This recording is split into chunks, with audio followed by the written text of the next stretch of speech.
Salve, salve, pessoas! Estamos aqui em mais um episódio do podcast Giro do Saber, diretamente dos estúdios do canal de Piracicaba. E mais uma vez comigo, Michael Guilherme de Campos. Fala aí, Maicão.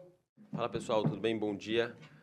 Tentando chamar atenção já para as coisas que estão na mesa, para dar aquele caráter de seriedade, de pessoa que estuda. Os aparelhos estão sem bateria, mas não importa, tá? Mas isso não precisava ter falado também, né? Mentira, tá funcionando. Pessoal, vamos que vamos.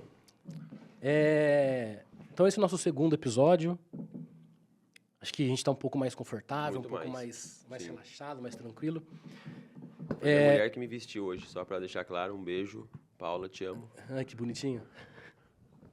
Seguinte, Michael. Eu ia começar de um... Cara, vocês precisam entender como que é o nosso processo, como a gente cria o roteiro. E o legal é que, apesar de criar um roteiro, a gente muda o roteiro na hora. E você falou uma coisa para mim no aquecimento aqui. O Michael, ele tá fazendo a segunda graduação dele em psicologia. A primeira graduação, que a gente fez educação física, a gente estudou junto. Você tinha quantos anos? Nossa, 19. 19 anos. Quando você começou a graduação. É. E olha que louco. A gente vai falar hoje, a intenção nossa hoje é falar um pouco sobre os processos de aprendizagem, né? Como o nosso cérebro aprende. Quer deixar claro o tema já, para a galera não se perder? Pode deixar, pode falar. Não, fala você essa parte. A gente combinou que você ia falar? O nosso tema hoje é como o nosso cérebro aprende e vamos falar de aprendizagem e memória. Aprendizagem e memória é como se fossem a mesma coisa, mas a gente vai falar melhor sobre isso depois. Exato. Então volta lá. Então vamos lá, deixa eu voltar em tempo, 2008. 2008 não, 2004. É. E aí você falou pra mim agora, aqui no curso de psicologia agora, às vezes você recebe uma informação, precisa ler tal artigo para a próxima aula. E aí só você lê, você falou que você e mais umas 3 pessoas leem. Parece que não é o hábito comum da galera. Da galera, é. E aí eu me lembro que quando a gente fazia a graduação, acho que talvez a gente estivesse no grupo das pessoas que não liam. É muito provável. Né?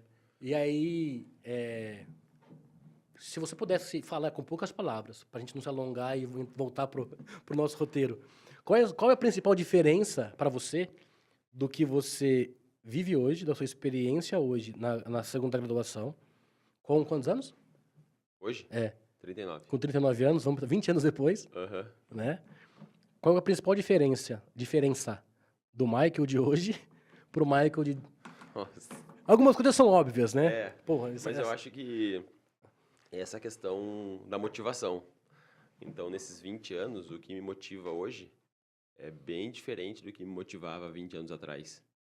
E já para adiantar, tem uma relação direta com o ambiente. A minha sensibilidade para com o ambiente é a mesma. É a mesma. A minha sensibilidade para com o ambiente de 20 anos atrás é a mesma. Porém, a minha percepção sobre o ambiente é outra.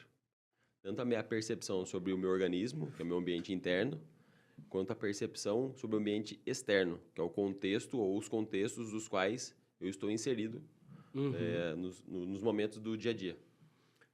Olha que louco, a gente está falando... A intenção de falar de trazer a questão do ambiente como um dos elementos que modula a nossa aprendizagem, que modula o nosso comportamento, a gente ia falar do ambiente no final. Por que a gente ia falar no final? Porque o próximo episódio a gente ia falar sobre como o ambiente influencia no nosso comportamento. Mas, puxa, fazia muito sentido perguntar isso para você. Então, olha só, galera. Pensando no que o Michael acabou de falar, o ambiente, o local onde nós estamos, as pessoas com as quais nós convivemos, influencia no modo como a gente se vê, como a gente se percebe, né? Como a gente dentro de um reproduz grupo. a vida. Como a gente reproduz alguns comportamentos e, consequentemente, no fato do que a gente aprende, de como a gente aprende, de por que a gente aprende. O que fica a memória.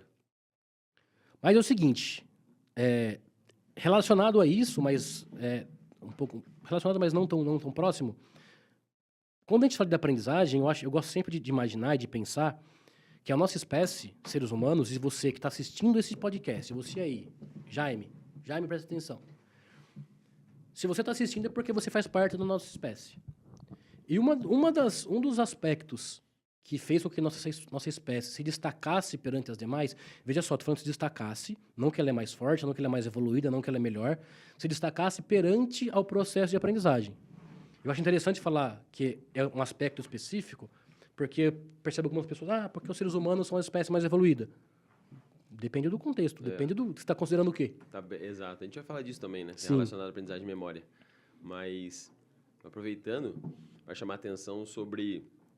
Percebam que quando a gente aplica um conceito sobre determinada atmosfera, sobre determinado fenômeno, ele é um conceito baseado em algum tipo de tabela que nos dá um parâmetro de maior, menor, melhor ou pior. Só que essa tabela, ela é uma invenção social. Sim. Da nossa espécie. Da nossa espécie. Então, quando dizemos que a espécie humana é a mais evoluída, qual é a outra espécie que está se defendendo em relação a essa aplicação? E evoluída segundo o quê? Sim.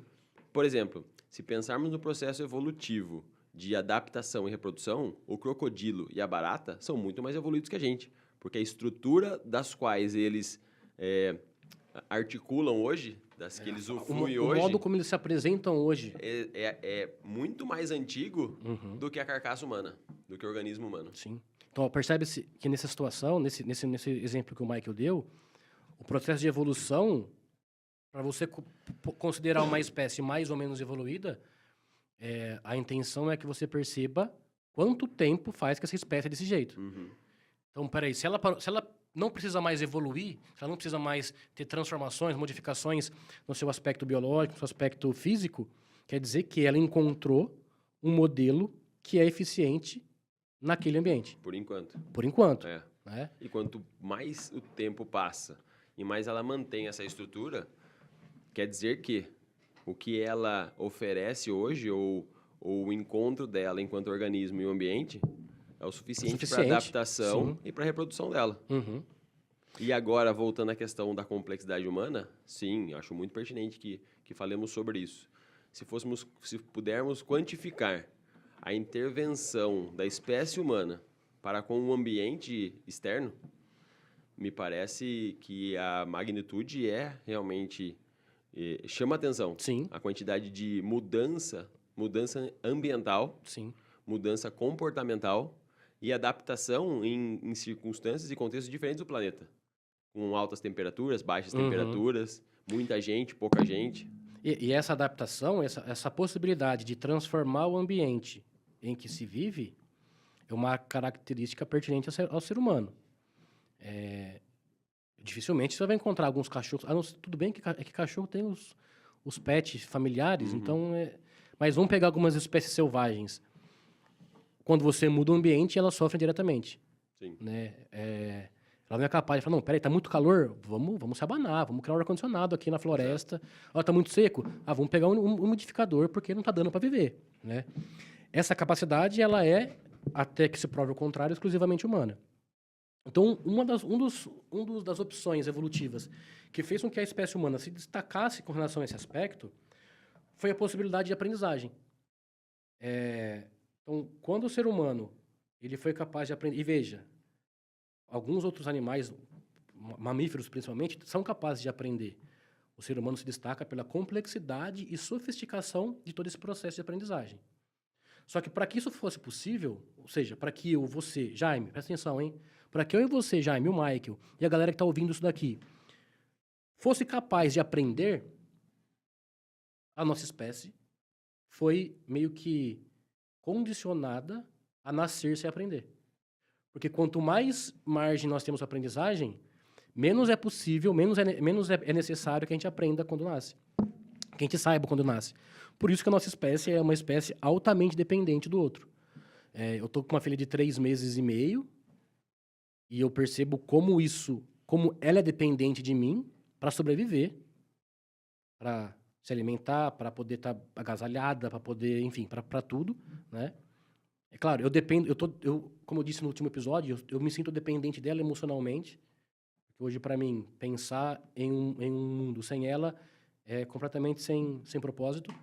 Mas, com relação às coisas práticas e básicas da sobrevivência do ser humano, ela é completamente dependente de mim.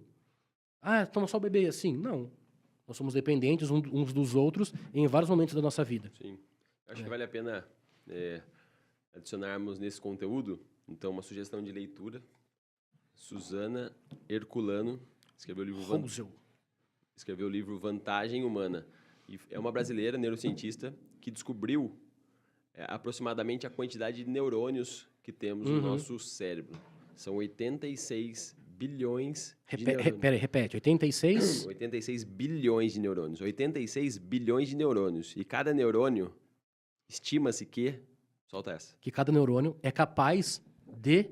Peraí, o que foi? 86 bilhões de neurônios, assim, né, generalizando. E estima-se que cada neurônio, cada célula neuronal seja capaz de realizar até 1000 sinapses. O que são sinapses? É quando um neurônio encontra com o outro, eles realizam uma sinapse, que é uma conexão neuronal, né? Então, olha só que louco. Nós, até tempo atrás, até tem um livro, que não vou lembrar o autor, mas que fala que são 100 bilhões. Mas ele inclusive, ele participou com a Suzana, junto dessa nova descoberta, dos 86, mas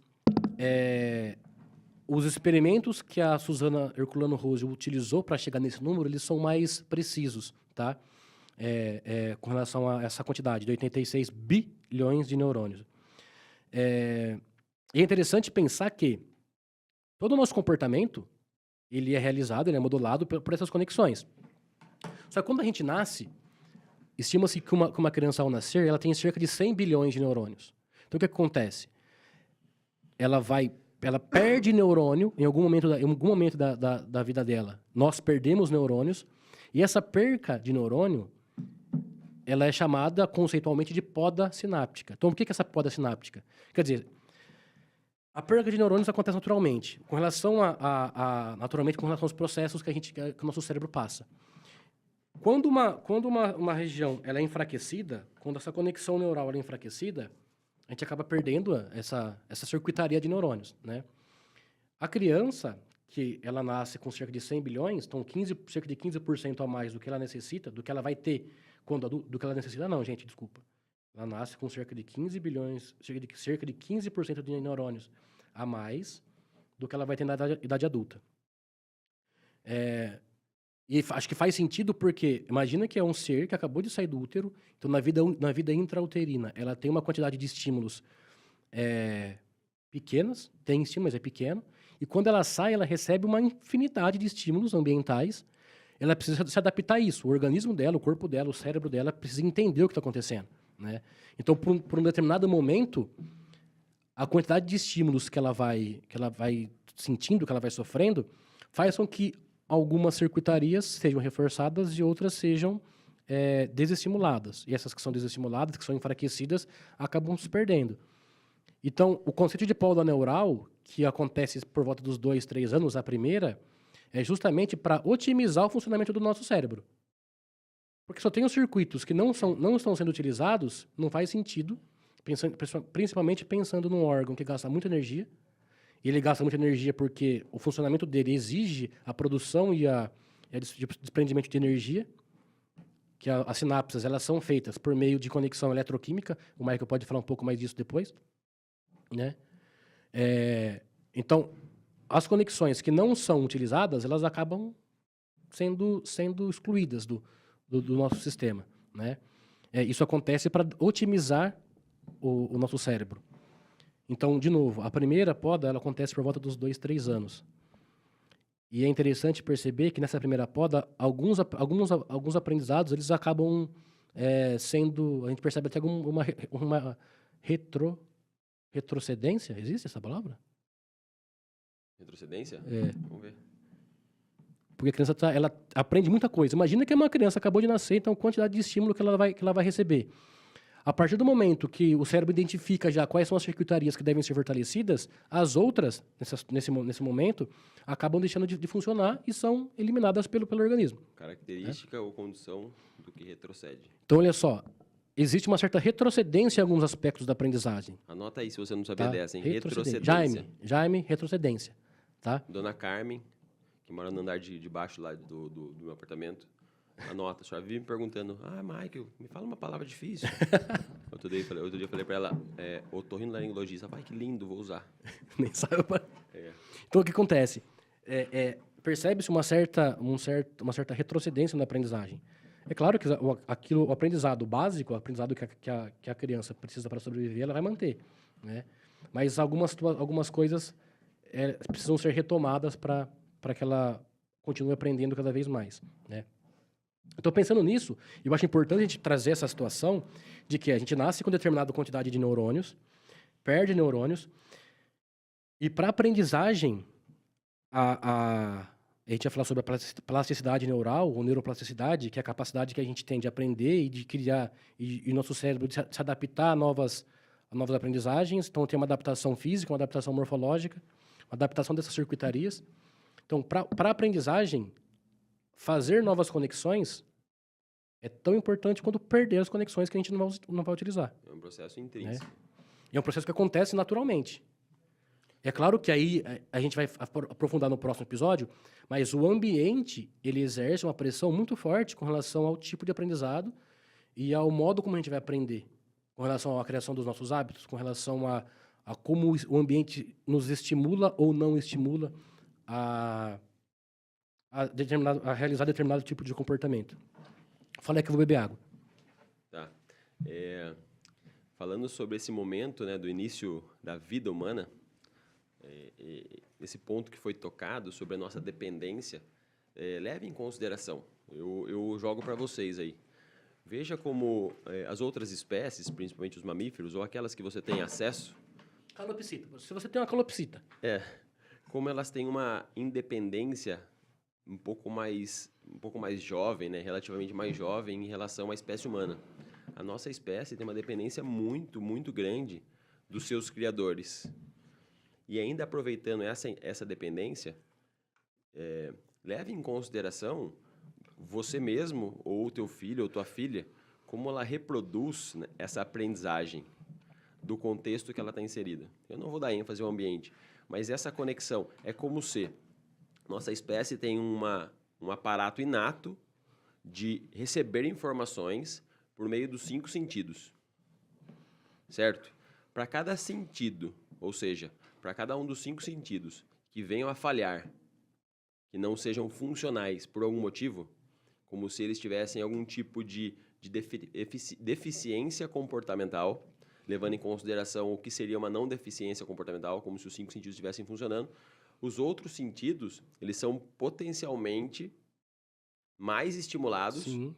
a suprir a necessidade da falta desse sentido disfuncional. E esses sentidos, eles trabalham... Um exemplo que o Michael está falando, às vezes, não sei se vocês conhecem, uma pessoa que é cega. Quando a pessoa é cega, ela tem um dos sentidos comprometido, que é o sentido da visão. Entretanto, de repente, o sentido do tato, ele é otimizado para tentar, de certa forma, dar conta da falta da ausência de um sentido, tá? Ótimo. Então, voltando à ideia dos 5 sentidos. Então, tanto a criança quanto qualquer outro sujeito da espécie humana. Mas a criança está ali. Ela recém experimentou um ambiente externo. Tipo, ela é recém-nascida. Da mãe dela. Então, o cérebro dela está recebendo uma enxurrada de informações por meio dos 5 sentidos. E são informações muito novas. Sim. Muito novas. E esse cérebro está num processo de amadurecimento. Uhum. Ou seja, está num processo de decodificação desse monte de informação. Mas um comportamento inato da nossa espécie é essa adaptação de forma complexa a inúmeros estímulos diferentes. Então, leve em consideração, e é nesse ponto que eu quero chegar, que... Fez todo esse rolê, galera, vai chegar nesse ponto agora. Então, para de lavar a louça, a gente já falou isso no outro, presta atenção, que agora vem o momento da prova. Vai. Para pensar no seguinte, o teu filhote, ou a tua filhote, ela tá ali com os sentidos dela frescos, recebendo informação de tudo quanto é lado.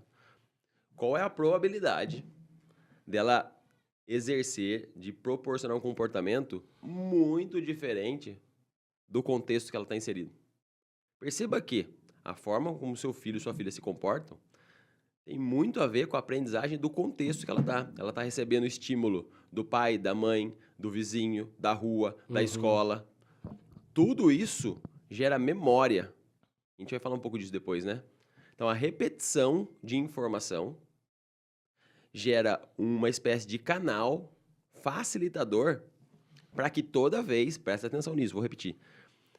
A repetição de informação gera um canal facilitador no teu cérebro para sempre que uma informação semelhante àquela seja experimentada novamente, a tua resposta seja proporcional à resposta anterior.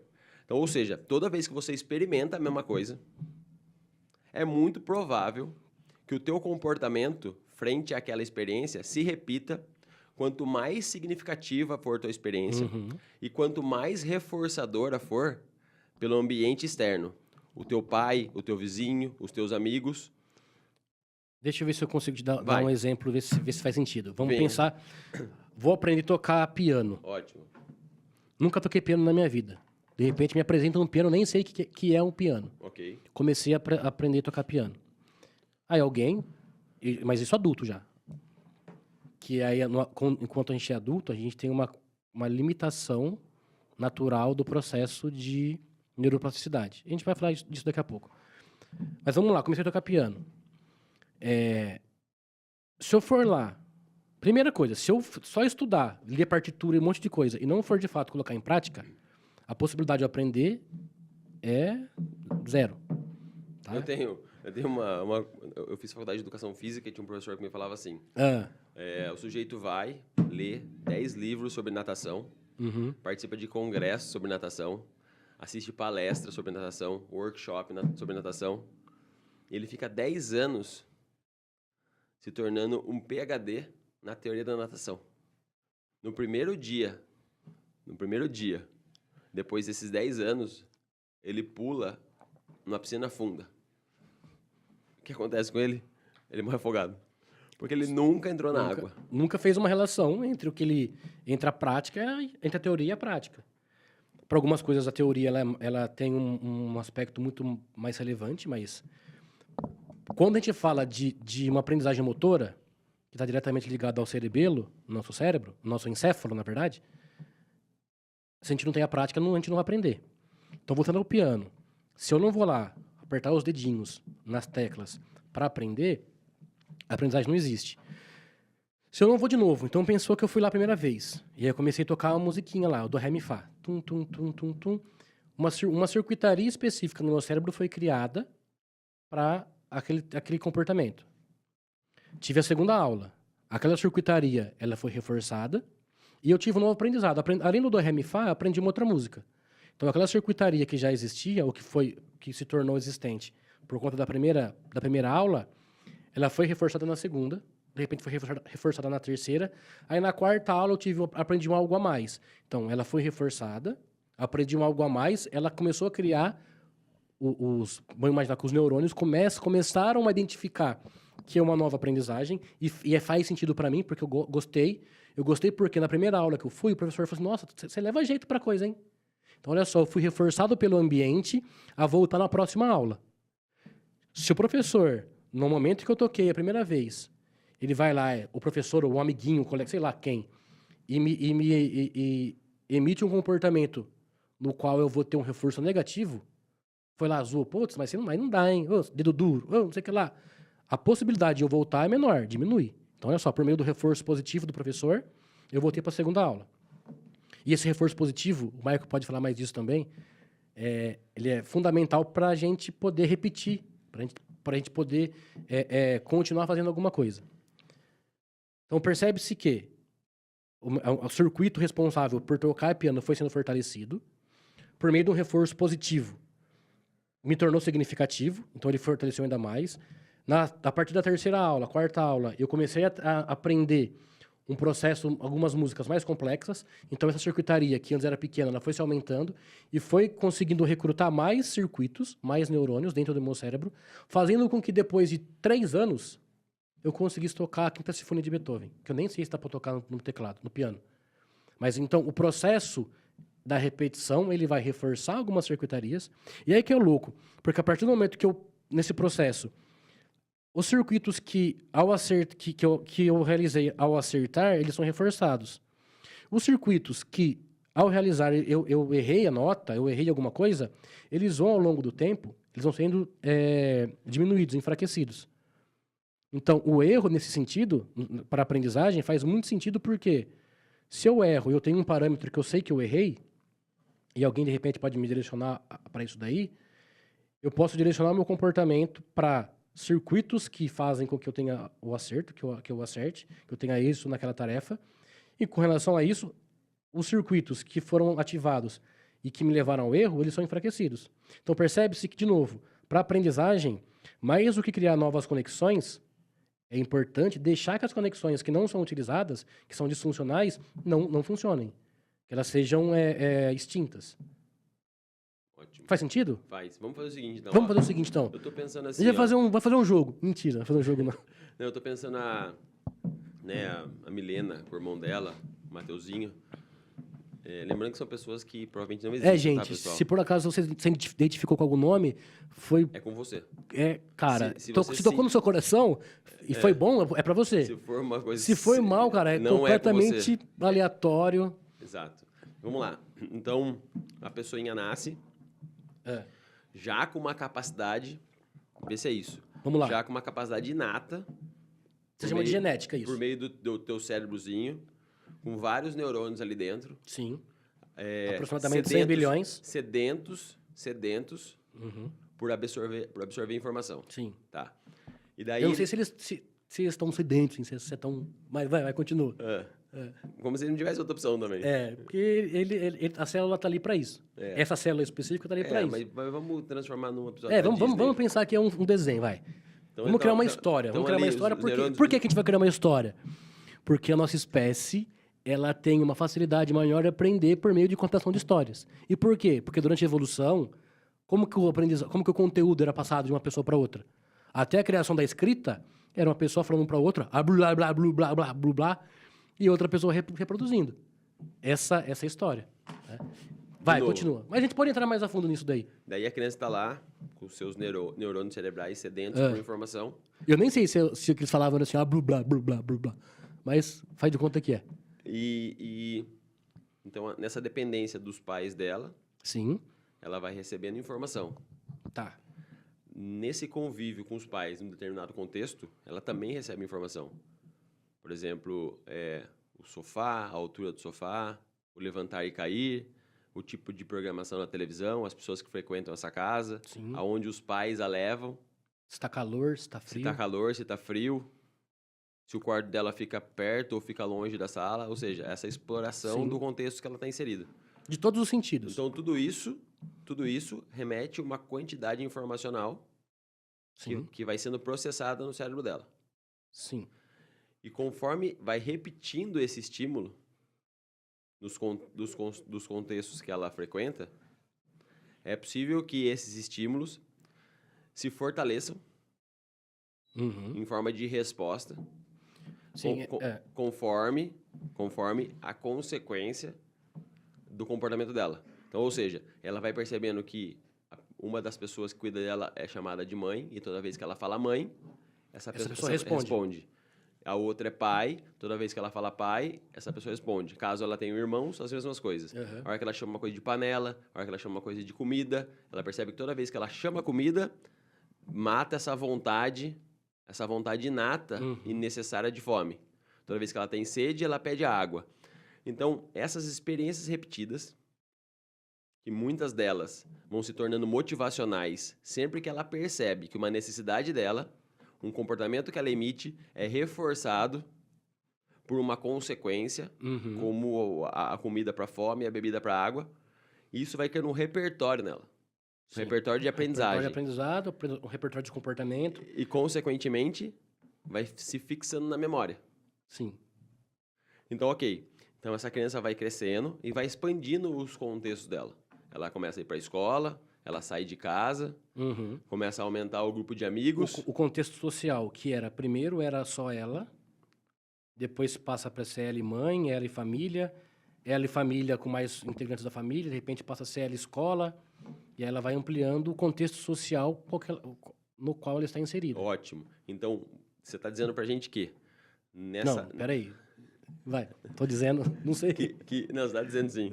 Eu não vou te colocar em fria, cara. A gente está tudo combinado aqui. Você está me dizendo que nesse processo ela tem uma quantidade de neurônios que já vem com ela de fábrica, no forninho da cegonha ou, ou do útero, Aí cada um na leva. relação amorosa entre os seus pais, numa história linda que a gente pode contar outro dia. Aham. Ela vem com uma quantidade, uma bagagem genética. Peraí, não é uma opção, então. Não. Essa bagagem genética do cérebro da criança, sujeitinho da espécie humana, ela não é uma opção. Não. Ótimo. E aí ela vem com uma quantidade selecionada evolutivamente, e essa quantidade vai se moldando numa diminuição, tanto de neurônios quanto de sinapses, para que possa ser mais funcional, Sim. mais otimizado, de acordo com esse estímulo, resposta e consequência do contexto que ela está inserida. Isso. Olha que legal. E é muito louco pensar até nisso, que não sei se as mamães que estão nos ouvindo se ligaram, acredito que sim, né? Se as mamães não se ligaram, as pessoas que estão próximas se ligaram, como a mãe, durante a gestação, ela perde um pouco a memória, ela esquece mais as coisas. Isso acontece porque o cérebro da mãe, ele começa a se modificar durante a gestação para atender uma demanda específica do feto. E aí, um dos motivos é que o cérebro da mãe, ele começa, para criar maior afetividade, maior vínculo com a criança, ele começa a dar valor às situações que vão levar para esse tipo de comportamento e as outras coisas não dão tanta importância.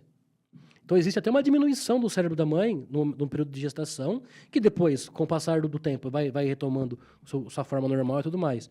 Mas olha como o cérebro ele também se adapta. Como se o corpo dela estivesse sofrendo, entre aspas, uma sobrecarga de estímulo. Então, imagina que assim, se não houvesse essa diminuição, se não houvesse um direcionamento das circuitarias do cérebro dessa mãe para direcionar a sua atenção, a sua energia para a geração de um feto, para a geração da criança, e depois que a criança nasce, para o cuidado, para o leite, enfim, para uma série de alterações comportamentais que principalmente a mãe sofre durante a gestação, percebe que o cérebro dessa mãe ficaria sobrecarregado? Porque ela teria que dar conta de todos os outros conteúdos, todas as outras memórias dela e da geração de uma nova vida, que é extremamente complexo com relação ao processo de hormônio, de comportamento da mulher. Interessante isso, então. Então, esse comportamento do cérebro da mãe no processo de gestação é como se fosse uma ausência de opção. É como se fosse uma resposta do corpo dela Sim. ao contexto gravidez, conforme uma funcionalidade, ou seja, um comportamento funcional, para dar conta daquilo que está acontecendo com ela. Uhum. Então, acho legal chamar atenção para isso, que entre todos os nossos comportamentos, existem aqueles que não são discutíveis no sentido de não dá para barganhar com algumas coisas que são intrínsecas à nossa espécie. Uhum. Então, alguns comportamentos são autônomos. Eles são. São certo? autônomos. Ah, peraí, então. Então quer dizer que eu não tenho controle nenhum sobre eles? Aí é um outro ponto entre quais dos nossos comportamentos são incontroláveis, porque são respostas a estímulos contextuais, e quais deles podem ser manejados pela percepção prévia da possibilidade de. Por exemplo, o cachorro do vizinho escapa, ele é hipermusculoso, cheio de dentes afiados. O teu corpo responde da seguinte forma, isso é uma aprendizagem inata. Estamos em perigo, você vai lutar ou vai fugir. Grosso modo é isso, Uhum. certo? Se é a primeira vez que acontece, e o teu cérebro responde dessa forma inata, a uma situação de perigo imediato, é pouquíssimo provável que você consiga intervir nesse intervalo de tempo. Uhum. É muito rápido para você conseguir. Exatamente, é muito rápido, Porém, se você está passando por isso outras vezes, É a 18ª vez? talvez isso tenha gerado um repertório suficiente de aprendizagem para que sempre que o cachorro do vizinho escape, você já tenha tido uma experiência prévia de vale a pena correr o mais rápido possível ou não. Ele só tem cara de bravo, só que ele é super manso. Uhum. Aí você consegue interagir com esse comportamento inato de forma a gerar uma aprendizagem, consequentemente uma memória, e talvez a resposta dele lá na primeira vez que você experimentou o cachorro seja diferente Da e provavelmente 28ª. mais funcional da quinta, sexta, sétima, 18ª.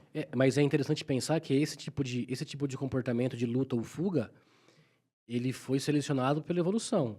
Então, em determinado momento da nossa espécie, da nossa história, aquele indivíduo que, quando ele tinha perigo, ele ativava esse sistema de luta ou fuga e tinha sucesso, ele conseguiu se perpetuar, conseguiu se reproduzir, os seus genes foram passados para frente.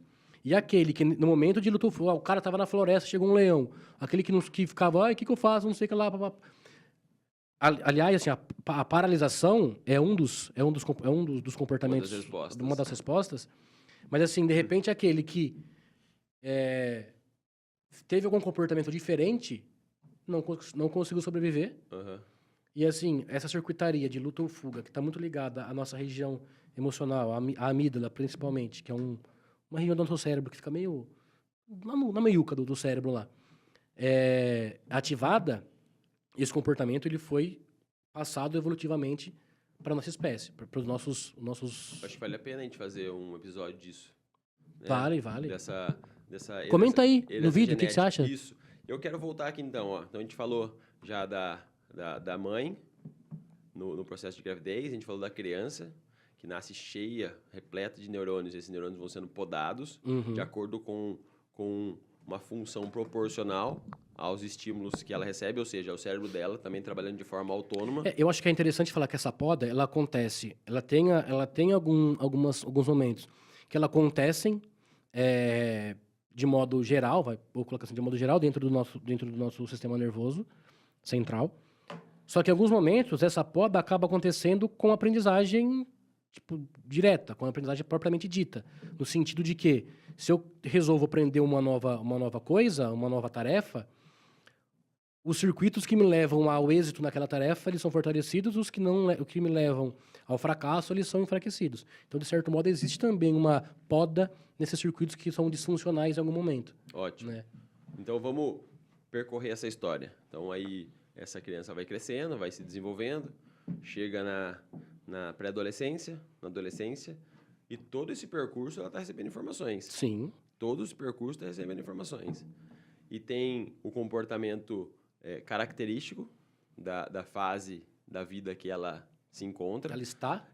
Isso é pessoal. Eu acho que vale a pena chamar essa atenção, que não existe uma tabela fixa de... É considerado criança, sei lá, do 0 aos 2 anos. A gente vai encontrar muita coisa na literatura, na internet sobre isso. Mas a gente não, pelo menos na minha delicada percepção, vale a pena chamar atenção para a individualidade de cada sujeito.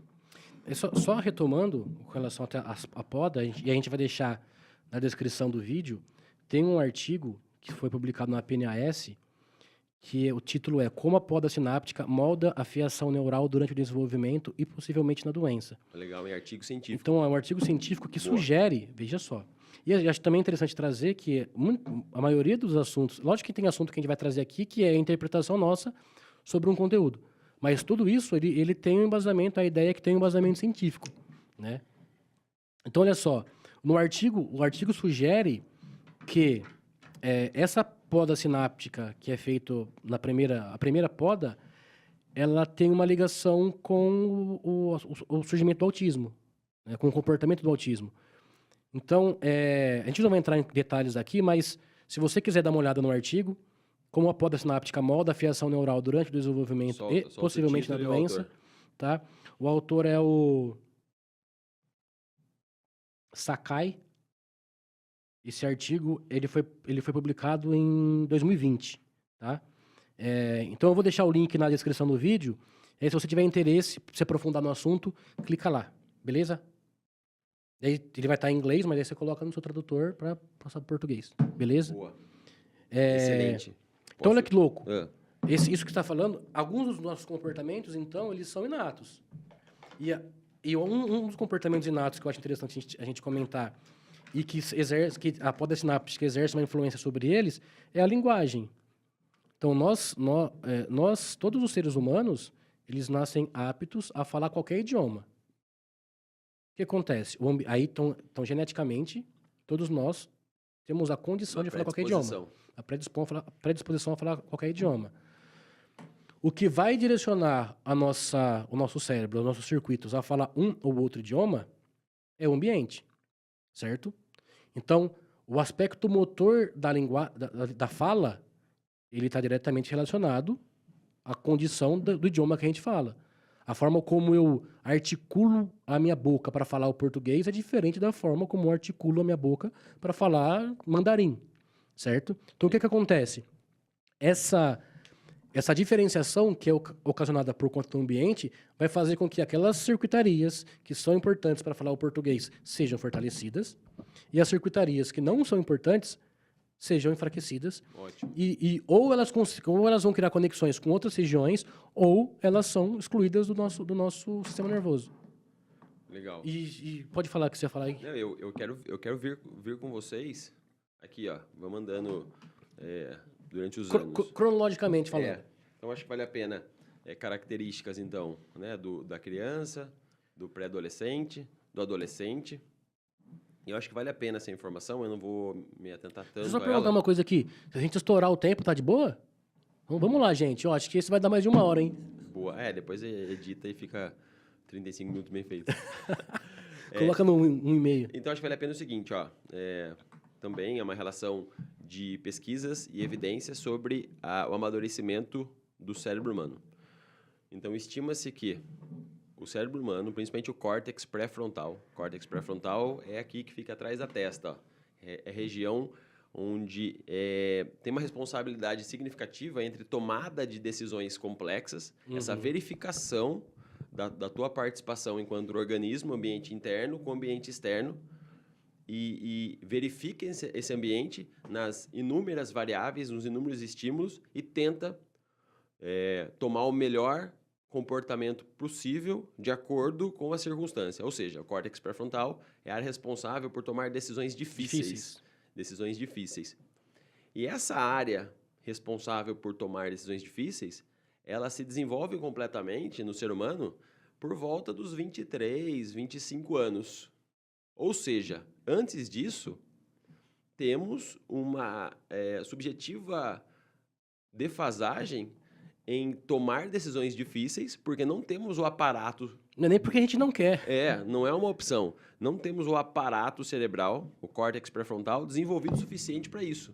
Olha só, não quer dizer que você não é capaz. Não estou dizendo que você não é esperto. Atenção. Mas leve em consideração, isso é uma visão generalista, mas a quantidade de cagada que se faz na adolescência e no início da fase adulta. Não, e outra... Sabe quando você tirava? É um amigo meu, tá? Não sou eu. Não sou eu, é um amigo meu. Tem umas cagadas institucionalizadas.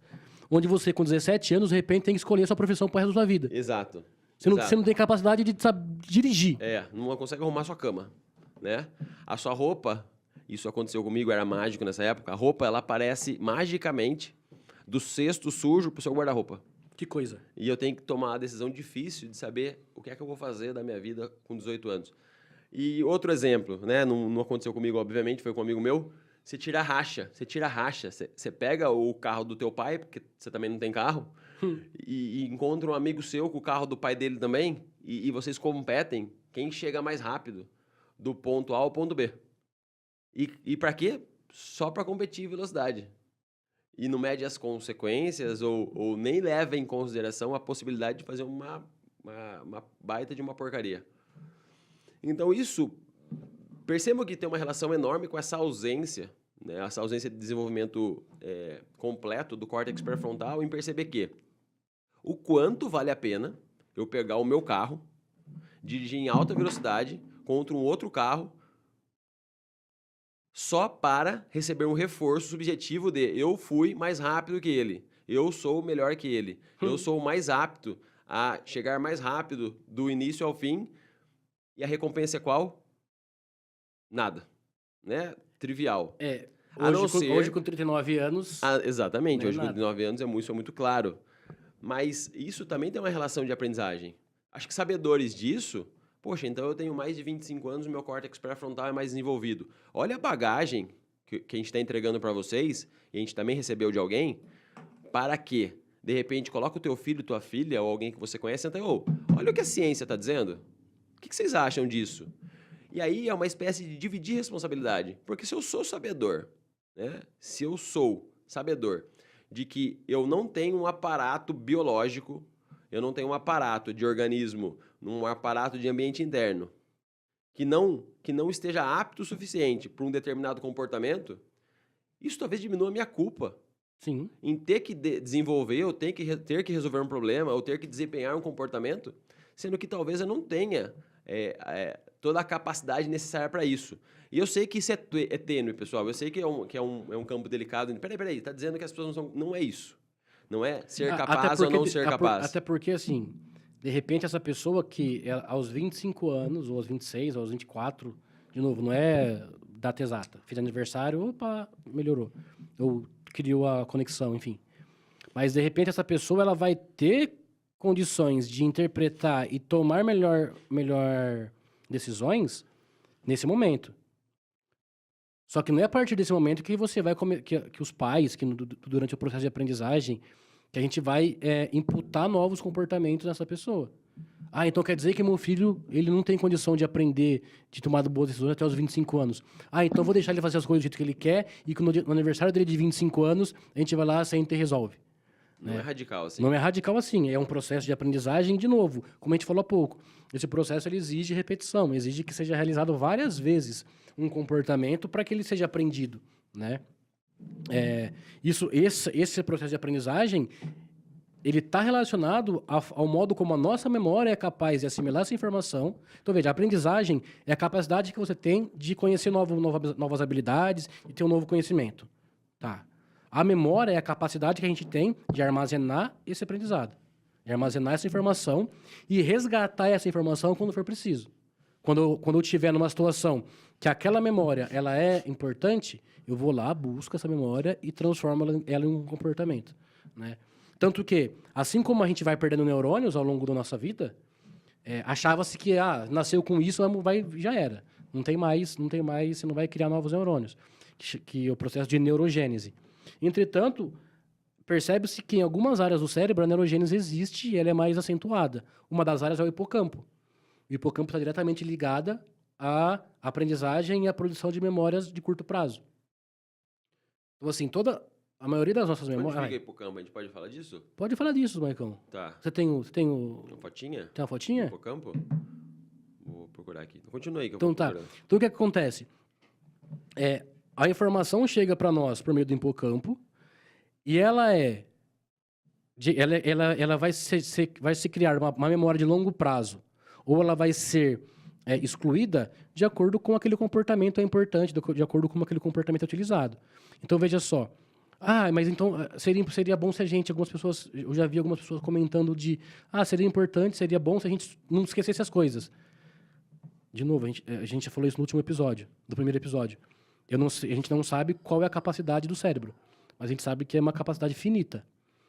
Se a gente guardasse todas as informações numa memória de longo prazo, seria inviável para o nosso cérebro.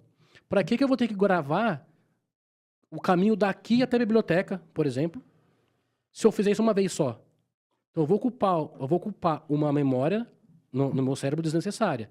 Agora, se eu sou uma pessoa que eu tenho que fazer esse caminho todas as vezes, faz sentido com que eu guarde essa memória, que essa memória se torne de longo prazo. Né? Agora, se eu vou utilizar só hoje e depois não vou utilizar mais, bom, eu não preciso que essa memória seja fortalecida. Né? Então, algumas pessoas, alguns artigos até sugerem que o hipocampo é como se fosse o nosso GPS. Né? Então, vamos lá. Eu tenho que ir de um ponto A ao ponto B, eu crio esse percurso. Se eu não vou ter que ir mais, esse percurso é excluído. Exato. Né? E por que essa memória ela tem que ser altamente volátil? Não sei se volátil é a palavra certa, mas tem que ser altamente possível de colocar uma outra memória em cima dela. Porque se eu precisar mudar o caminho... Plástica, né? Que seja plástica. Se eu conseguir mudar o caminho, eu tenho a possibilidade de mudar o caminho. Então, de aprender um novo percurso. Você aumenta o né? repertório. Eu aumento o repertório. E esse repertório, se ele for significativo, e se eu precisar dele repetidas vezes, ele se torna uma memória de longa duração. O hipocampo, ele fica bem próximo da amígdala, no núcleo, no centro do cérebro. E ele junto com a amígdala, fazem parte do nosso sistema límbico, que é o nosso sistema emocional. Ó, andando... Você tem a fotinha dele? Tem? Tem. Mostra pra galera onde ele fica, você consegue mostrar? Consigo. Dá pra pegar? Dá pra pegar aqui na câmera? Na câmera dele? Olha lá, Michael, mostra lá na sua câmera lá. É câmera? Na sua câmera. Tá. Deixa eu achar ele aqui. Aqui, ó. Então, olha só, antes até o Michael colocar ali. Então, presta atenção. Presta atenção, Jaime. Milena, segura o Mateuzinho direito aí, presta atenção agora. Se essa memória, ela é significativa, se essa memória, ela é... E veja, significativa não quer dizer que é importante. Por quê? Porque não é alguma coisa... Ali? Mostra ali pra câmera, Ó. pra sua câmera. É o azul aqui, ó. Quer que eu leve lá?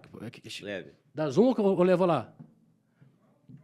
Só mostra lá, ó. Ó, é a partinha azul aqui, ó.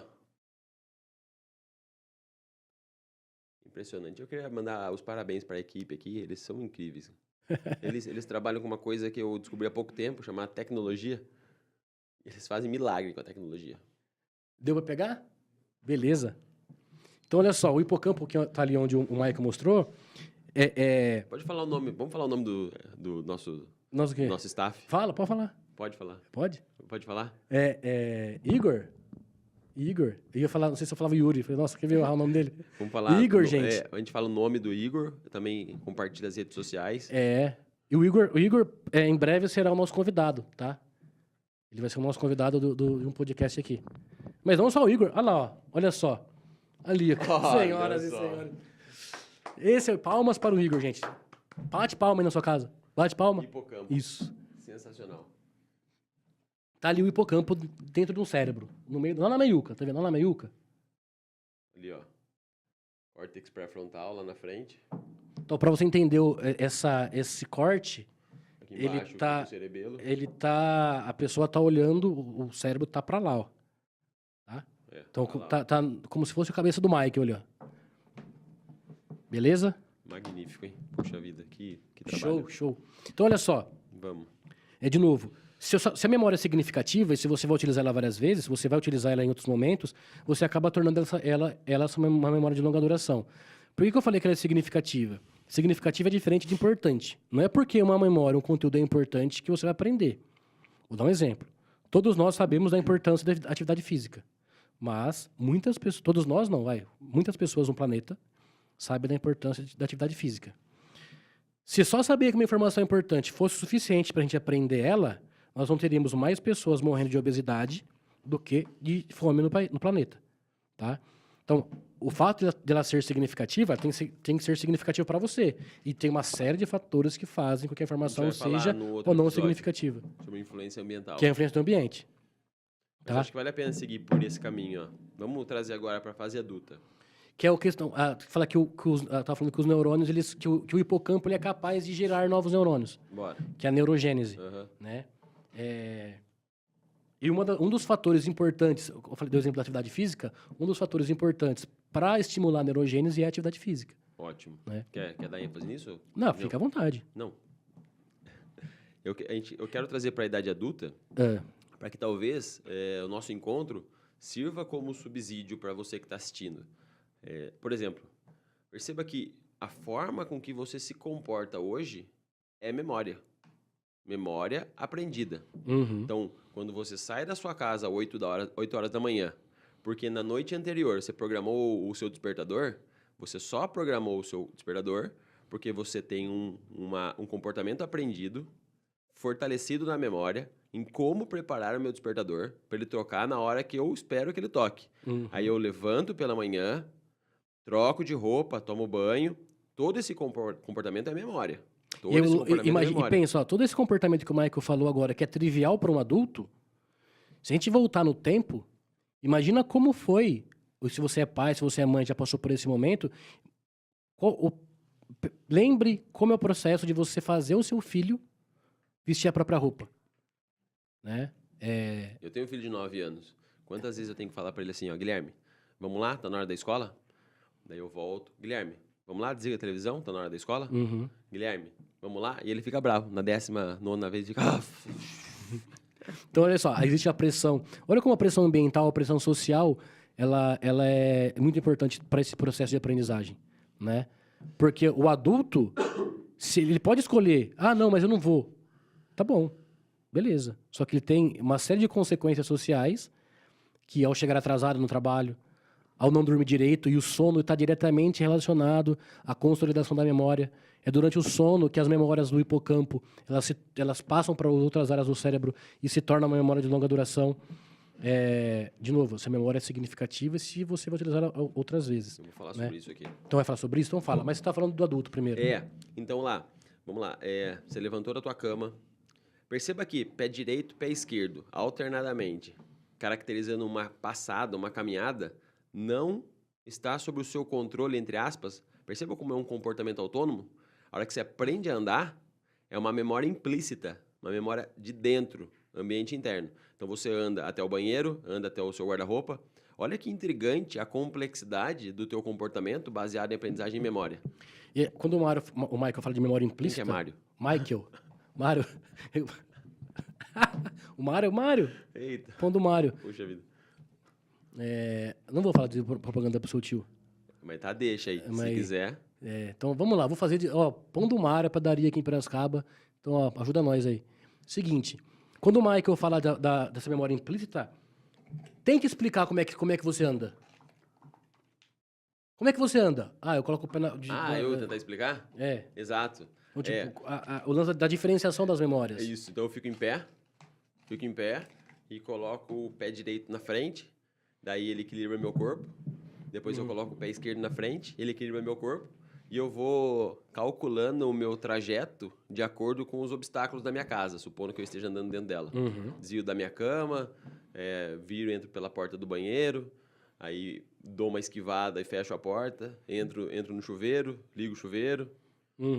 Então, sempre nessa troca de passos, dependendo do obstáculo. Porque, de repente, pode ser que eu repita um passo, dependendo do que está no chão. Um chinelo, ou o meu gato, ou um degrau. Isso aí. E intrigante, de novo, voltando a essa parte adulto. Eu vou tentar deixar mais complexo, eu juro. Então, são comportamentos... A intenção é deixar mais simples. Não, complexo no sentido de... de comportamento. O que é que você quer me deixar, então, aqui, que eu tenha que refletir sobre a minha... Então, calma. Jaime, presta atenção. Bom, porque você deve ter parado de lavar a louça já. Então, dá pra você... Porque se ele estiver lavando louça ainda, se eu sou mulher dele, eu dou um toque pra cara. Você tá gastando muita água ou sabão. Dá pra parar? Dá pra você ser um pouquinho mais rápido? Ou a louça tá acumulada há muito tempo, né? Às vezes ele fica esperando toda vez que lança o episódio pra poder assistir. Então, você foi lá, tomou seu banho, trocou de roupa e foi pro teu local de trabalho. Sim. Perceba que na abordagem comportamental, a gente chama isso de contingências. Contingências são os eventos casuais que acontecem no dia a dia. Então, você vai para o teu local de trabalho, ali tem as exigências, né? Tem os estímulos. Perceba que, dentro de um processo hierárquico, isso também tem relação social, o teu comportamento relacionado ao teu desempenho e performance tem a ver com o teu repertório comportamental de acordo com o que você aprendeu e memorizou. Então, a hora que você entrega um comportamento, saiu da tua casa, de repente tem relação histórico-cultural de quais são as exigências dentro de casa. Arrumar minha cama antes de sair, porque isso tem uma questão de, me faz bem, faz sentido. Se eu quero fazer alguma coisa lá fora, então eu tenho que começar aqui dentro. Então, arrumo minha cama. Então, tem um grau de exigência. A hora que eu saio no trânsito, tem um comportamento governado por regras, onde o carro deve andar. Tudo isso é memorizado. São regras sociais memorizadas. A cor do semáforo, o trajeto. Ok, então um grau de exigência. A hora que eu chego no lugar de trabalho, no meu local de trabalho, o que eu desempenho, o que eu entrego lá, está relacionado à aprendizagem e memória. E isso tem a ver com o teu processo histórico. Então, como você se sente, e voltando rapidamente lá na barriga da tua mãe, se a tua mãe passou por eventos estressores durante a tua gravidez, é provável, é possível que você tenha uma maior sensibilidade ao estresse durante toda a sua vida, dependendo do estímulo ambiental. Olha só uma memória da qual você não optou, que talvez reflita no teu comportamento como sensibilidade a eventos estressores, dos quais talvez o sujeito B não tenha, porque a mãe dele não se estressou na gravidez, ou não é uma característica genética da família dele, essa sensibilidade ao estresse. Então perceba que o teu repertório comportamental hoje tem a ver com toda a tua história de vida, inclusive antes dela. Sim. Com a herança genética que você recebeu dos teus pais. Então, o comportamento também é transmitido geneticamente. Porém, o ambiente funciona como gatilho, como um precursor para evidenciar ou não Ou modular alguns comportamentos. modular ou não essa predisposição comportamental. E olha que intrigante, isso é fato, é fechado? Não. Isso é enraizado, é entrelaçado, imbricado com uma pancada de coisas. Só que eu fui respirar fundo para você entrar na minha. Só Aqui que assim, deu brecha, eu tô atravessa. tem que sair falando como se fosse narrando um jogo de futebol na rádio. Só que toda essa quantidade, todo esse fenômeno é interessante, mesmo que seja difícil conceituar definitivamente, é interessante saber disso, porque a hora que você está passando por um chabu, tanto dentro da sua casa quanto na sua empresa, de repente você fala, putz, peraí, eu posso aprender diferente, eu posso gerar um comportamento diferente, porque saber isso também é uma memória. Aí o seu repertório comportamental expande. Ô, Chuchuzinho, agora deixa eu falar com o Chuchuzinho. Fala com o Chuchuzinho, eu quero falar com a Bomboninha depois. Então, tô até arrepiado, ó. A relação que eu tô querendo ter com vocês aqui é essa. Pô, você quer não é ensinar. Perceba que é possível que você alimente o teu conhecimento, que você expanda o teu repertório comportamental. Se você se der conta que a sua ansiedade, que o seu medo, que o teu comportamento de forma geral com os teus familiares, na tua empresa, pode ser modulado de uma forma que você vai buscar esse tipo de conhecimento para que possa se modular e tornar o teu comportamento mais funcional, é uma forma de aprendizagem.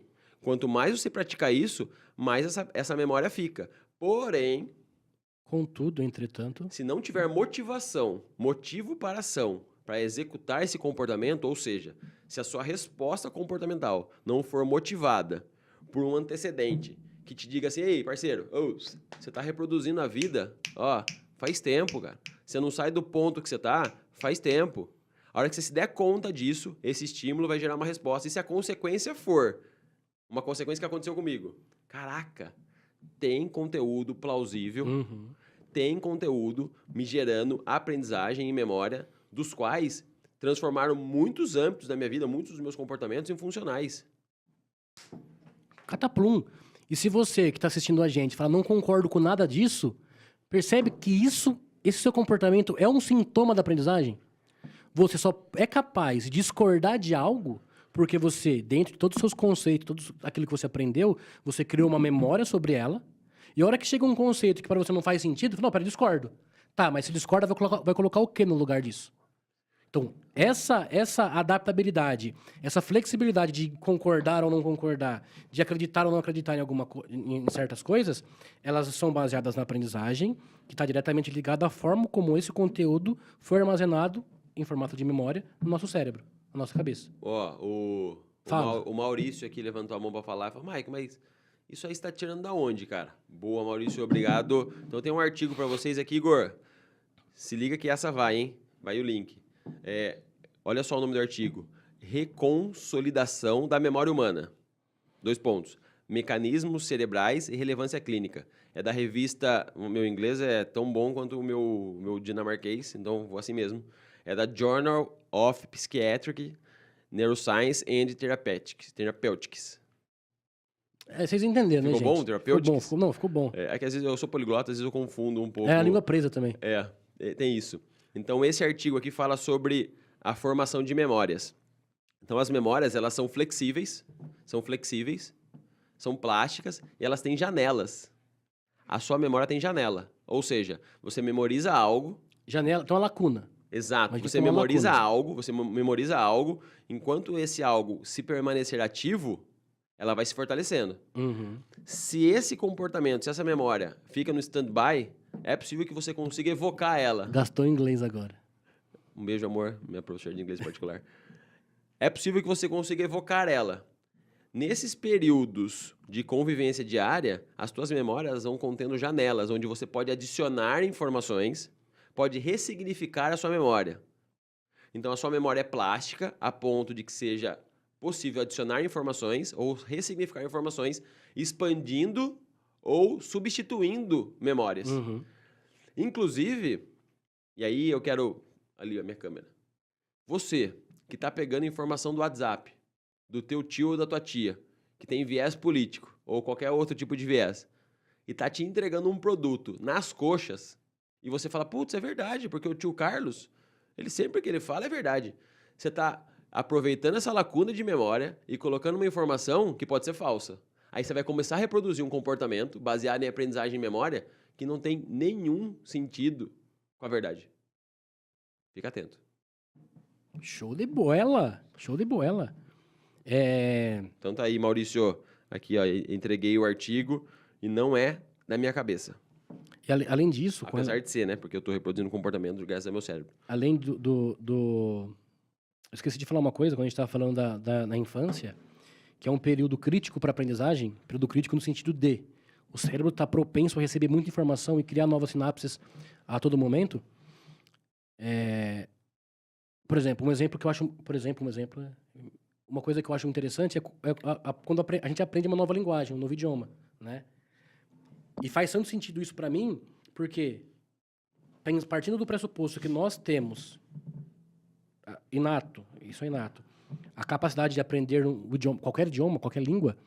Quando uma criança ela vive num ambiente sei lá, por exemplo, o meu sobrinho, ele mora nos Estados Unidos. E ele fala português e inglês com uma facilidade enorme. Esses dias minha irmã falou assim, ele foi apresentar um trabalho, ele apresentou em inglês. E aí ele corrige minha irmã e meu cunhado, às vezes. Não é assim que fala, é assim. E muda só um na pronúncia. Ele aprendeu o inglês, que no caso é a segunda língua dele, como?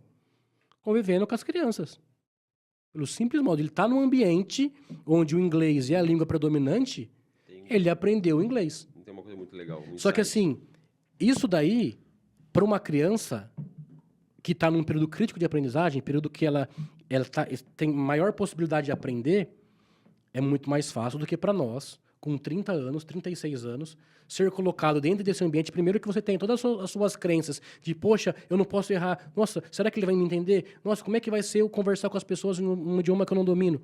Então, além de tudo isso, tem a nossa capacidade cerebral que é limitada com o passar do tempo. Tá? Um gancho disso aí, ó. Fala do gancho disso aí. É aprendizagem passiva e aprendizagem ativa. As crianças têm uma aprendizagem passiva muito mais facilitada do que o adulto. E a aprendizagem passiva é isso que o Fabrício disse. Ela absorve informação. Ela não gasta energia. Não gasta energia para Então, vamos absorver lá. informação. Pro meu sobrinho aprender a falar inglês, ele só precisou estar num ambiente de pessoas que falassem inglês. Para eu aprender a falar inglês, eu vou ter que gastar energia, vou ter que sentar, vou ter que aprender a falar. Ou seja, eu vou gastar muito mais energia do que o meu sobrinho ao passo a passo. Se eu não parar, não, eu preciso ler, eu preciso olhar, eu preciso parar. Assim como foi para minha irmã e para meu cunhado, quando eles chegaram lá para aprender de fato, eu sei falar inglês, mas vai falar o inglês o americano, vai conviver com eles. Tem as distinções, as diferenças, né? E eu acho legal chamar atenção para, nesse momento passivo, tem uma parcela significativa de comportamento autônomo. Peraí, quanto tempo já deu? 1 hora agora? A gente vai. Tá acabando, gente. Não vai dar 2. Fica com a gente. Não vai sair, não. Fica aí. Tá? Então, nessa janela de aprendizagem da criança, é muito mais passiva, muito mais um comportamento autônomo. Da facilidade do cérebro dela de processar esse tipo de informação como estímulo vindo do ambiente externo, do que no adulto. É um comportamento muito mais ativo. Ou seja, nós, adultos, temos que ir atrás da informação, sentar e se esforçar, de certa forma, para tentar consumir o tipo de informação que nos seja significativa. E aí entra no outro ponto, que vai ser conversa para outro dia, porque é mais fácil comer um chocolate sentado no sofá, assistindo Netflix ou ficando horas no TikTok ou no Instagram, do que ter uma alimentação regrada, do que ter uma atividade física regular. Tá? A gente vai falar disso depois, né? A questão do gasto energético e do gasto e do esforço. Posso falar rapidamente aqui de uma parte sofisticada da aprendizagem? É rápido. Pode? É rápido. Ó, seguinte, galera, só para entender como é que funciona a formação de uma rede de memórias. Então tá lá, seus 86 bilhões de neurônios. Alguns deles vão processar a informação por meio do estímulo informacional que ele recebe. Ou seja, vamos lá, você quer formar uma memória de longa duração, certo? Então, grosso modo, fazendo um recortinho, então são lá vários neurônios, então o seu neurônio pré-sináptico vai encontrar um neurônio pós-sináptico e entre eles fica a fenda sináptica. Esse neurônio aqui vai mandar uma informação que na fenda sináptica vai ser captado pelo neurônio pós-sináptico. Então, olha só, a informação está vindo de cima para baixo. Essa é a sequência, a sequência da informação é essa. Esse neurônio aqui vai receber essa informação. Ele abre alguns canais, e nessa abertura gera uma troca de polarização. Então, a membrana do neurônio pós-sináptico, ela despolariza. Pera aí, vai falando. Ela despolariza. Nessa despolarização, alguns elementos, alguns neurotransmissores, alguns íons envolvidos nesse processo, eles entram no neurônio pós-sináptico e mexem diretamente com as proteínas sinase que estão dentro dele, refletindo no núcleo desse neurônio, gerando ali uma transformação, uma alteração neuronal. E nessa alteração, repetidas vezes, ela se torna facilitada. Como assim? Enquanto ela se torna facilitada, essa mesma informação ganha um processo mais fácil, mais simples, mais rápido, para devolver uma resposta proporcional à anterior, enquanto ela era mais dificultada. Então, quanto mais se repete, mais fácil fica. Quanto mais se repete, mais fácil ficando, mais se consolida. Mais se consolida gerando uma memória de longa duração. Então, é uma rede de neurônios proporcionando uma resposta facilitada a estímulos prévios e repetitivos sobre um determinado comportamento. Então, as suas memórias de longa duração, elas estão associadas a engramas. O que são engramas? São redes de neurônios que se comportam de forma direcionada a um determinado tipo de comportamento fortalecido na memória. Saca? Como é mágico isso? Como é sensacional? Para a gente fechar, Maicão, acho que seria interessante a gente trazer alguns hábitos que favorecem a aprendizagem. Então, boa. E aí, por exemplo, quando a gente fala de criança, o comportamento da criança, muitas vezes, ele é modulado por um adulto. Então, a criança ela reproduz um comportamento dos seus pais, dos seus cuidadores e tudo mais, né? Agora, quando a gente vai falar do aprendizado do adulto, a gente tem que assumir a responsabilidade de algumas situações. E eu percebo que, por exemplo, um dos itens, e olha como esse item é foda para isso, que é o sono. Se tudo der certo, se a gente fizesse a higiene do sono como ela deve ser feita, nós passaremos 1/3 da nossa vida dormindo. Percebe que o sono é o momento onde a gente, enquanto... Opa, gaguejei, vamos lá de novo. Percebe que o sono, na nossa evolução, ele foi selecionado mesmo sendo um comportamento que nos deixe altamente vulnerável. Imagina na caverna, enquanto o cara tinha que dormir para poder repor as suas energias, para poder reorganizar todo o seu sistema, como ele ficava vulnerável a predadores, por exemplo. Então, mesmo assim, mesmo sendo um comportamento que nos deixou altamente vulnerável, esse comportamento ele foi escolhido pela evolução para se perpetuar e é assim até hoje. A gente precisa dormir, tá? Sabendo disso, como muitas pessoas negligenciam o sono, ou negligenciam a qualidade do sono. E aí, de novo, vou trazer o meu exemplo de uma filha de 3 meses e meio, e até certo ponto falou, cara, alguns comportamentos da parentalidade, de ser pai, de ser mãe, eles são disfuncionais. A privação do sono é uma dessas, né? Como eu, particularmente, fico extremamente estressado, nervoso, às noites que eu não consigo dormir o mínimo para esse momento, né? Então, assim, como a gente disse com relação ao hipocampo, as memórias que estão no hipocampo, para se tornarem memórias de longa duração, esse processo acontece durante o sono, né? Então, se você acha, eu tô de boa, para mim, dormir 4 horinhas tá bom. Cara, a não ser que você tenha alguma disfunção genética, né? E essa disfunção acaba existindo. Deixa eu tocar nesse ponto, é interessante. Toca nesse ponto. Você tem um artigo aí? Sobre o sono? Puta vida. Só o que eu mais tenho aqui é artigo. Porque não sei se é isso que você tem aí, da pesquisa que foi feita com pessoas que dormiram 8 horas, 6 horas, 4 horas e que viravam à noite. Não, não tem outro. Foi feito, mas eu vou me comprometer a procurar esse artigo aí. tá? Se esse artigo que eu estou falando agora não tiver na descrição, é porque eu não achei. Mas a pesquisa foi feita assim. Colocaram pessoas para dormir 8, 6, 4 e virar à noite. E depois, no outro dia, foi feito um teste subjetivo para saber se as pessoas acertavam mais ou menos respostas. Foi feito um teste objetivo com relação às respostas e foi feito um teste subjetivo com relação a como estava a disposição das pessoas. E por incrível que pareça, as pessoas que dormiram 6 horas e 4 horas, ou 4 horas, falavam que estavam bem. Não, estou bem, estou tranquilo. Só que, na avaliação do teste objetivo, elas foram piores do que aquelas que dormiram 8 horas. Então, se você está dormindo 6 horas, acha que está bem, está rendendo, experimenta dormir 8 horas. Experimenta tentar regular o seu sono de um modo que você durma de 7 a 8 horas, pelo menos. Para ver se o seu desempenho, de repente, pode melhorar. Né? O seu dia a dia, o seu humor pode melhorar no outro dia. Achou, Maicon? Uhum. Então, não é esse aí não, é outro. Não, é outro. Mas esse que o Maicon vai falar agora também a gente vai colocar no link do vídeo. Tá. Então aqui, ó. No link na descrição do vídeo. Então, ó, esse é um artigo da... Não tem a revista aqui. Mas depois a gente coloca na descrição qual a revista que é. Então dá para encontrar no PubMed também.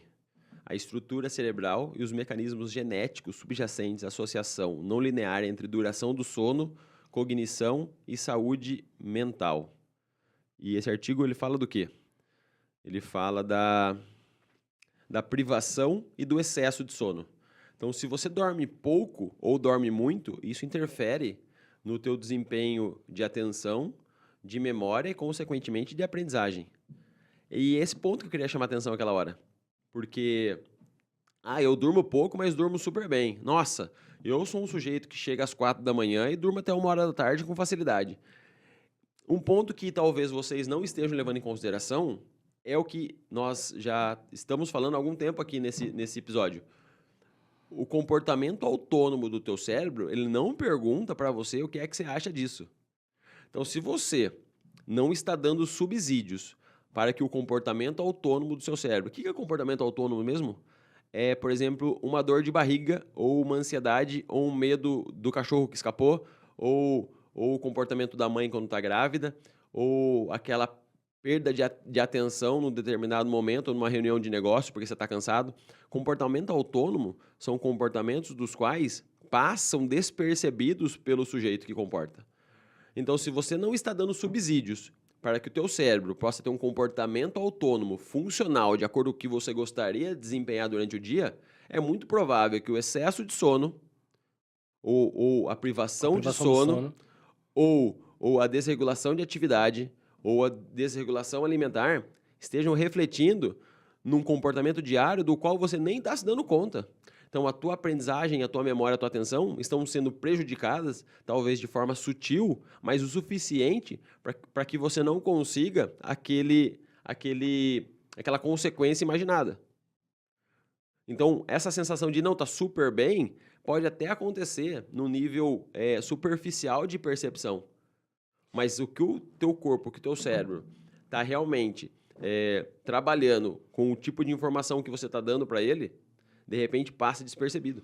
E assim, é interessante perceber que a curto prazo pode ser que seja tranquilo, que você não perceba tanta interferência. Mas a longo prazo isso pode trazer um malefício muito grande para o cérebro. Visto que, e olha como é interessante, os trabalhadores que prestam sua jornada em período noturno, eles têm um adicional de até 20%. Por quê? Porque eles estão perdendo saúde. Então, uma forma que as empresas encontraram de pagar essa perca de saúde tá bom, então você vai perder saúde, você vai perder qualidade de sono, então eu te dou 20% a mais, até 20% a mais no seu salário. Combinado? Então as pessoas aceitam ou não esse tipo de combinado. Né? Não estou falando para você sair do seu trabalho, presta atenção. Você trabalha à noite, não estou falando para você sair dele. Só estou falando que a regra do jogo é essa. Você precisa saber que durante a noite, o sono, a privação do sono, a longo prazo, ele é altamente prejudicial para o seu cérebro, tá? Achei a revista do artigo que acabei de mencionar. É The Nature. Tá. Além do sono, a gente tem outro aspecto importante, e aí para a gente não deixar esse episódio muito grande, a questão da atividade física. para todas as áreas, para muitas áreas, todas as áreas que eu tenho visto, a atividade física é um facilitador, é algo que vai trazer benefícios, né? E, de novo, saber disso não nos faz fazer atividade física, tá? Como eu disse anteriormente, a atividade física ela é um dos fatores que otimiza, que estimula a produção de novos neurônios. E também ela é capaz de liberar substâncias químicas, hormônios no nosso corpo, que vão fazer com que a gente tenha maior disposição para realizar outras tarefas durante o dia. O que mais? Alimentação, falou? Fala da alimentação. Ótimo. É porque eu não sou um bom exemplo nessa parte. Então, não sei se é interessante eu falar. Não, mas é interessante, assim, a gente dá um pouco de... E olha que louco. Saber que eu não sou um bom exemplo não me faz ter uma alimentação melhor. Mas, ó, eu quero tirar esse peso. Não, então vai, fala. Eu quero tirar esse peso de vocês. Não, mas tô falando pra mim. Não, agora. mas o peso de... Ok, então, acho que vale a pena deixar claro essa diferença entre, estamos dando a fórmula do sucesso. Puta besteira. Isso me dá até dor de barriga. Não é fórmula do sucesso, pessoal. Isso é o comportamento do organismo em relação ao ambiente externo. Então, o comportamento cerebral, que é o foco do nosso encontro, ele tem uma consequência baseada no que a gente estuda, nas evidências científicas. Isso pode te ajudar, isso pode aumentar o teu repertório. Isso pode, porque eu acho que assim, a intenção aqui a gente não dá para garantir que vai dar certo. Mas eu penso que alguns comportamentos você pode tentar aumentar a possibilidade de dar certo. Boa, é bom você tocar nesse assunto. A hora que a gente fala sobre as regras do jogo, você vai ter que verificar aí, entende? Uhum. Porque eu acho que eu, pelo menos, estou cansadíssimo de ouvir esse papo de não vai, viu, produz, performance. Tá bom, legal. Puxa, que legal. Bem interessante, brigadão. E aí fica uma baita de uma ansiedade, porque a dose entre um comportamento de ansiedade funcional, onde eu tenho que sair de casa e produzir alguma coisa para poder trazer subsídios para manter a sobrevivência tanto a minha quanto da minha família.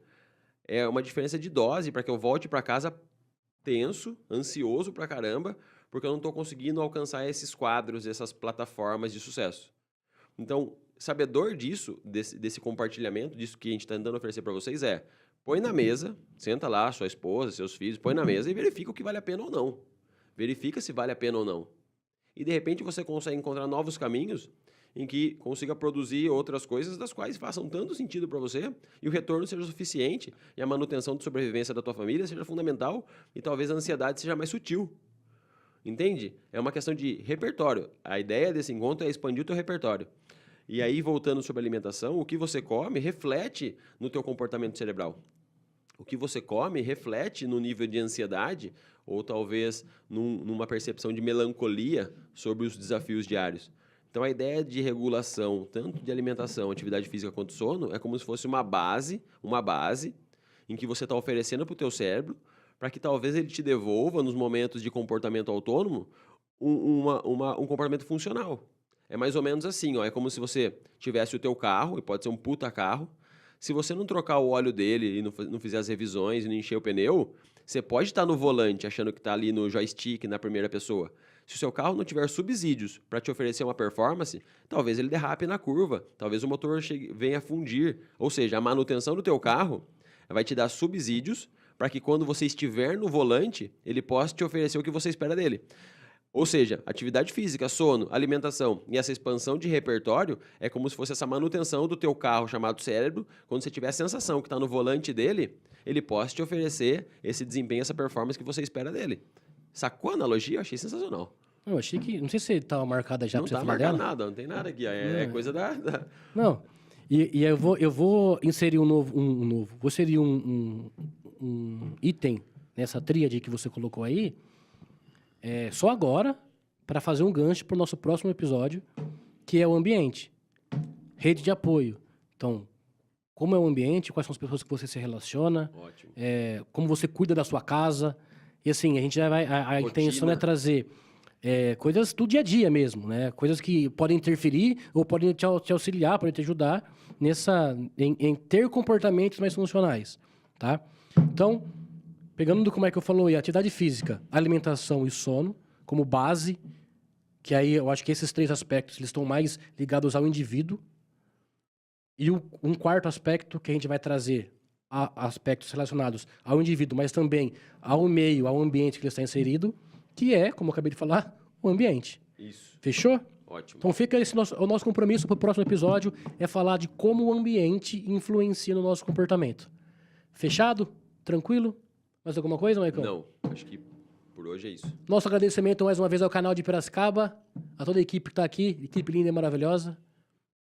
O Igor deu uma risadinha na hora que eu falei Também, isso. viu? Eu cheirei um por um. A Fernanda também e as outras pessoas eu não sei o nome. E, bom, gente, acho que é isso. Fechou? Até o próximo, galera. Tchau, Tchau, tchau. abraço, muito obrigado.